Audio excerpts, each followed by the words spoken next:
Hey there, this is Dave. We're at Platoon Fitness and I'm about to demonstrate some internal hip rotation movements to facilitate increasing range of motion of the hip and a little bit of facilitating movement of the lower belly and TVA, stuff like that. With this guy right here? With this guy right here. You ready? Ready.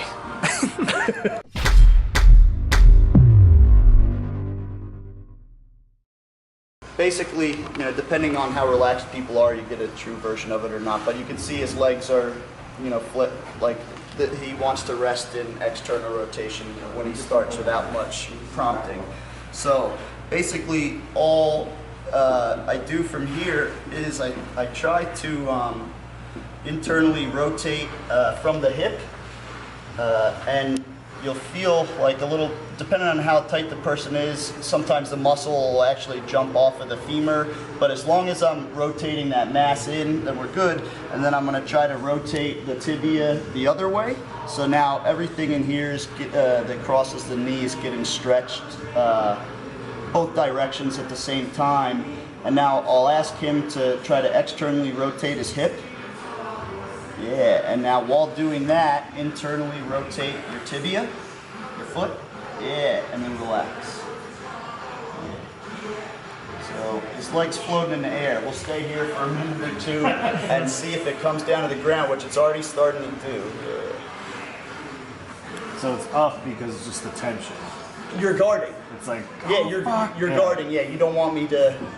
So the more flexed your knee is, the more protected your knee is, and that's why I was trying to flex, but now it's falling down.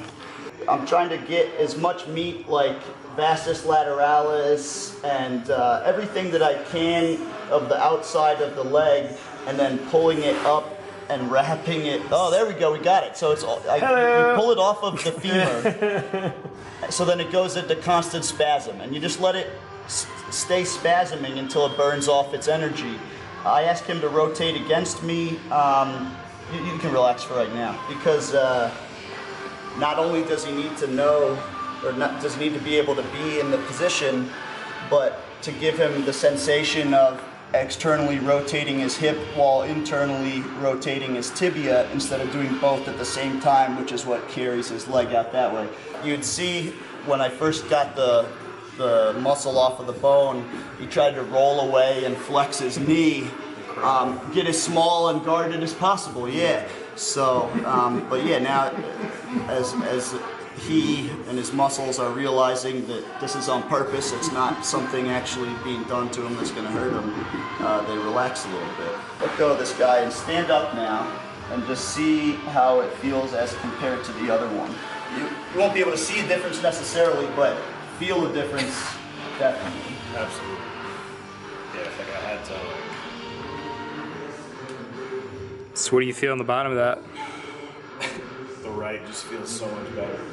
Like I feel like on this one, I'm like, because I'm stuck, like you said, I lack internal rotation, so I'm stuck. Like it's there early, right? Yeah, like as soon as I go, like as soon as I go to squat, this is like.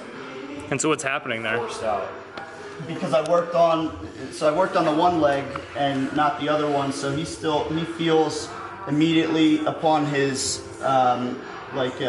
beginning to pull into the squat that all the tension goes to the outside of his one leg.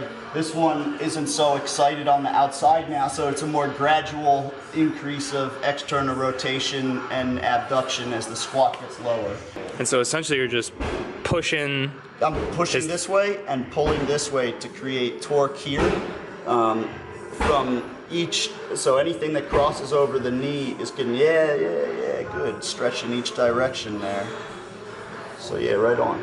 What I'll have people do before they start is sit in like a 90-90 position. Okay. And then use the barbell as like a lever to kind of like be able to pull and push on the fascia and the tissue there. And if you start off by doing this, it would probably hurt a lot. Like you might, you'd be gentle as you start, but eventually the more movement you can create up and down in each direction, but especially facilitating internal rotation, so like pulling from the outside and trying to pull that muscle towards the inside of the hip. It doesn't work as well with this because Same idea though. it's not a hand, but it's the same idea. So now I just have that muscle pulled that way. This tension is directing it inward towards the hip, and I can like contract and relax against it or do whatever to help pull it along a little more. And this is the same idea, except as weightlifters, you're so used to having your midsection just locked in place and no movement whatsoever. So basically all you do is you start at the rib cage and you just press in towards the midsection and facilitate some movement. So yeah, and that might be the first time that's moved since whenever you started weightlifting.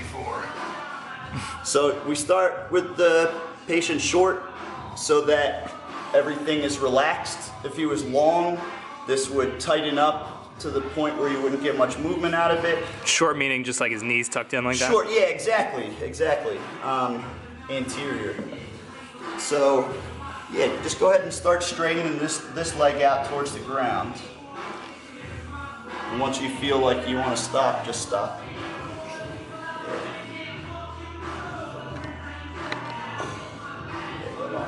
And then you relax, I got it. So I just kind of keep him so his leg doesn't have to hold itself up. And now you just try to breathe into my pressure.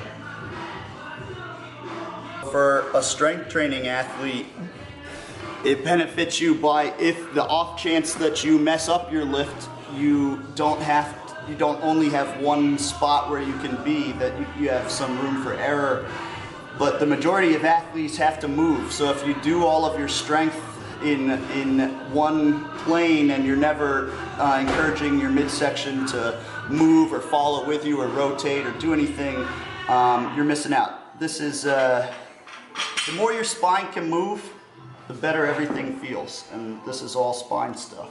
It's not tight, but it definitely doesn't like to move. It's just, it doesn't know that it's supposed to.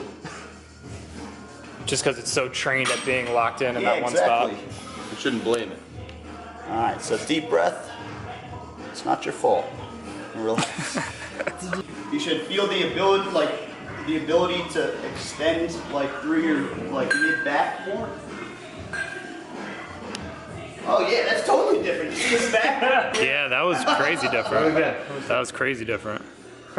Yeah. So much more I need that shit. God damn.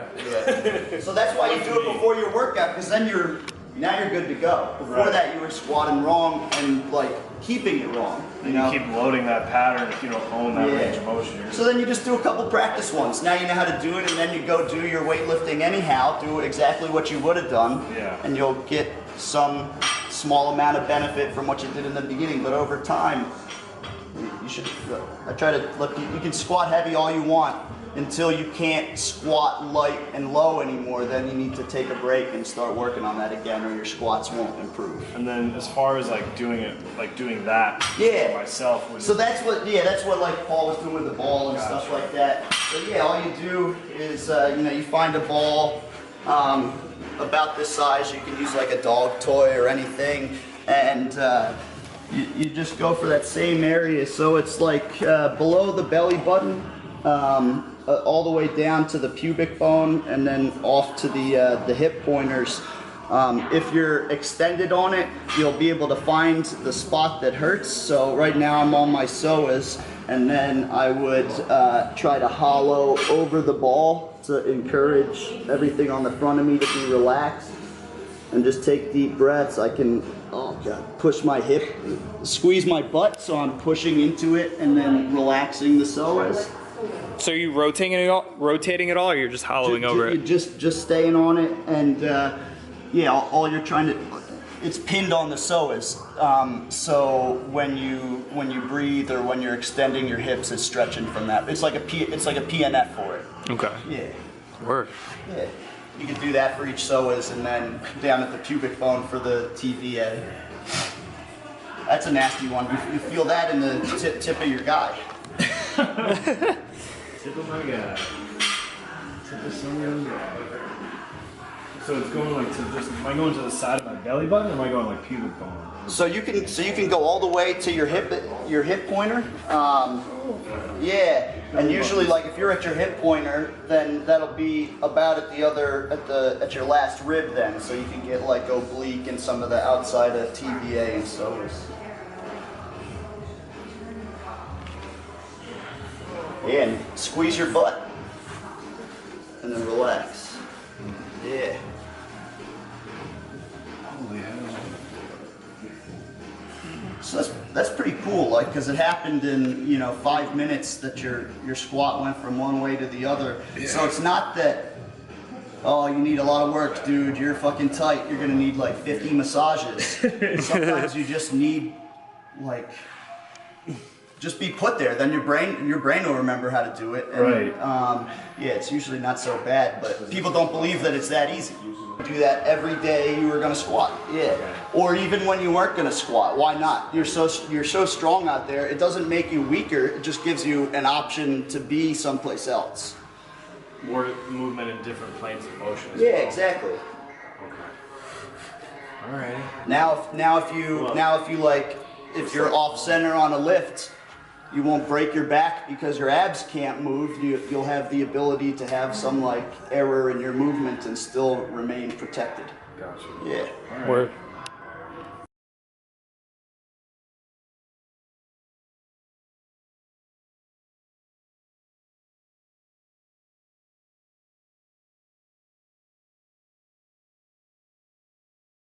Want more of the Strength Students podcast? Go check us out on Instagram, Facebook, and Twitter. Also, make sure you leave us a 5-star review on iTunes and on Stitcher. Stitcher, I just met her.